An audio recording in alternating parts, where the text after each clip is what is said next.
Hello, beautiful artisans. Happy weekend. It's Friday. It's 7:30 at night and the sun is shining. I think it's thrown me off base. Everything I did today took forever. And it wasn't necessarily because of me, it was just external things and just the way the day went. So because of it, it kept me truly away from my art and completing my Kiwandi piece like I wanted to. But I wanted to jump on here and answer a few questions because I know there's a few artists out there who want to start the Kiwandi and they're like, Carmella, I have questions. So I sent the answers in text now, or, through the internet. So what I want to do is answer those fuller. So one of the questions was, do you fold your edges? So I want to show you my piece here. And what they're talking about is, do I fold these edges here? Do I fold them here? And as I'm building and sewing my piece, and I do not. Now, with that said, there are a few schools of thought where I have seen every single piece of the edges folded throughout the entire piece. I have actually created pieces like that. It is too difficult on my hands. And because what typically is done with Kiwandi is the first row going around is stitched on the edge, and then a batting is tucked underneath all of these pieces. And then the rest of the pieces are placed on that batting. And then the sewing begins. Now, it is not clear to me in the traditional, authentic Kiwandi, and somebody might know out there if they're stitching straight through or they're stitching on the surface into the batting. I've seen both.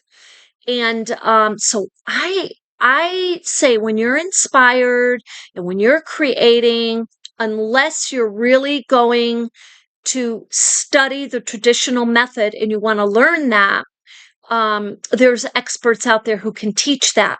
But this is a blended and inspired piece. So this is put together like the Carmella way, like my way.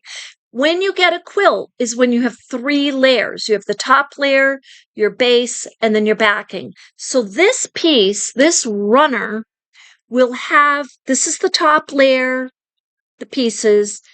The second layer is the base. And then the backing is your third layer. And that's what creates the quilt. So I hope that answers that question for the edges. Now, the second question was, well, how big do the pieces have to be? So there is no perfect answer for that. You can make the pieces, and you see here, I'm going to put this back down. You see here in this table runner, these pieces are all different sizes. And that is very, very common to creating Kiwandi. And as we were laying these out, I was like, for a little bit, I was showing you, I'm like, look, this piece is way up here because it's small. So when we did our second row, we had all this space. This piece came all the way down because it's longer. And then look, this piece is huge. So this piece right here is about 6, I want to say the widest part of it. Yeah, it's about a little over 6 inches, 6 1/4, and going this way is about 5. So, and then the smaller pieces in this piece are about 2 by 4 or 3 by 5, and or 2 by 2. So they're smaller.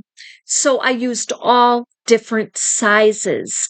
And just to get it in a little bit more perspective for you, when before the city women, when they were descendants in Africa, when they were in Africa centuries ago, right, they were creating these quilts from their family loved ones' clothing. You could almost, like, I almost think of it like memory quilts, but they were creating them out of the clothing and the fabrics of their loved ones. So they would create a blanket.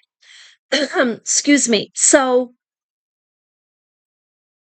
when they did that, they may have had different types of fibers, organic fibers, definitely centuries ago, right? Different sizes, different textures, and then they would put their quilts together. So they were doing it out of love. So Kiwandi, you hear often is associated, yes, with the soulful and really compassionate and loving way of creating quilts. So I really wanted to answer those two questions. And so I am still stitching. Now, the stitching that I have left is not necessarily that long. It's like a couple of hours because I'm only a few rows in. I only did a few more past what we were doing. But as we go in, the diameter or the parameter of the rectangle gets smaller and smaller. So, but I have about that left. But tomorrow we are going to the art exhibit in the morning over to Jericho. And so I'll drop a video on that. But what I'm going to try to do when I come back is I'm going to try to complete this and drop this video first and then drop the video of the exhibit. Now, with saying all of that, the other, my other channel, Mella's Wacky Wellness, is up and going, and I think it's going to be a lot of fun because in my art world, there's definitely constantly daily my health world. I have to take care of my health. The older, especially nowadays, right? We really need to pay attention. So that's something that it's a little bit of an extra effort. There's no doubt about it, but I'm doing it. And I want to share that with you. So if I can motivate or encourage or help boost confidence in anybody else too, I'd like to do that too. So with that, I hope that helps today answering the questions on your Kiwandi. Oh, and the other thing I wanted to say about this Kiwandi piece is if you're selling these pieces, you want to make sure your little tag says hand wash or spray and dab. This is not a piece to be put into even a front loader or gentle or delicate wash. It just is not. You're hand stitching it.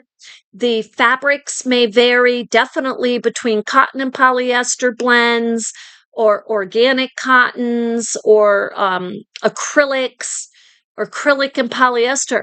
So when you hand wash in tepid water and you're leaving out, and you're just adding a very tiny bit of detergent, very tiny bit, then you can get all of the detergent out because guess what?